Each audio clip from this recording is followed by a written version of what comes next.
Hey, this is Brooks with Character Design Forge. So as a freelance character designer and illustrator, I do the bulk of my work digitally. And the app that I was using to do that for about 10 years on a daily basis was Photoshop, accompanied by a bulky Wacom Cintiq monitor. And I was comfortable with that. Photoshop's a powerful program. I had a lot of muscle memory associated with that program. But then comes the iPad Pro, and it's the allure of a portable device with a pressure-sensitive stylus. And I was skeptical at first. Kind of the joke at the time was, yeah, you put pro in the name, but can it do what a professional needs it to? And for me, at my strata of quote-unquote wealth, I couldn't just spring for a toy. I needed it to accomplish some actual professional work.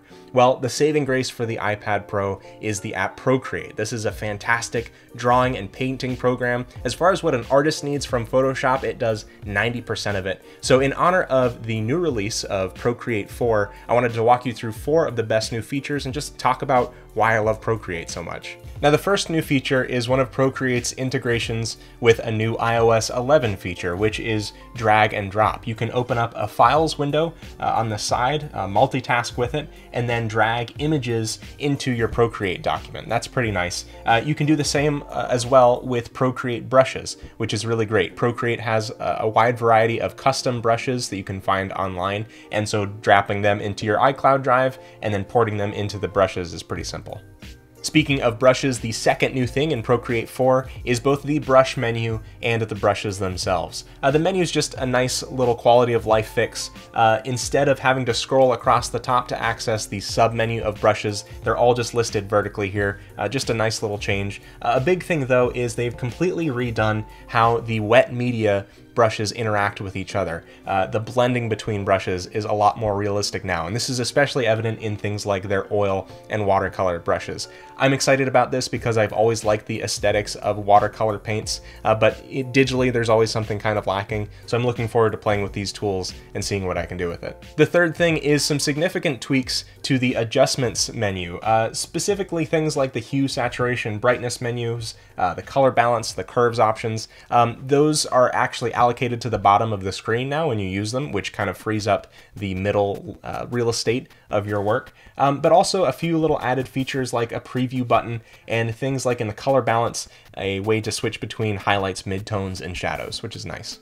Now, the fourth new feature is something that's huge, especially if you're used to using it in Photoshop, and that is layer masks. And so what this allows you to do is losslessly, destructively erase or take away portions of a layer without actually erasing it or getting rid of it. So what you'll do is tap on a layer, select mask, and now you've got a sublayer that adds over top of your existing one. With that, with the brush, you can kind of erase away portions of that original work without actually getting rid of it.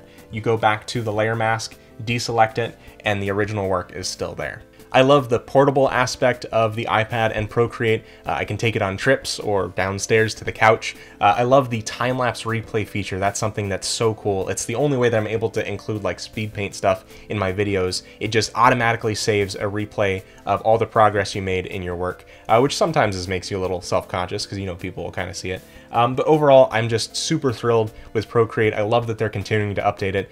This update, Procreate 4, is a free update, which is pretty awesome. That's it for me today. I'm making new videos every week at Character Design Forge. Subscribing on YouTube lets you know when new videos are made available.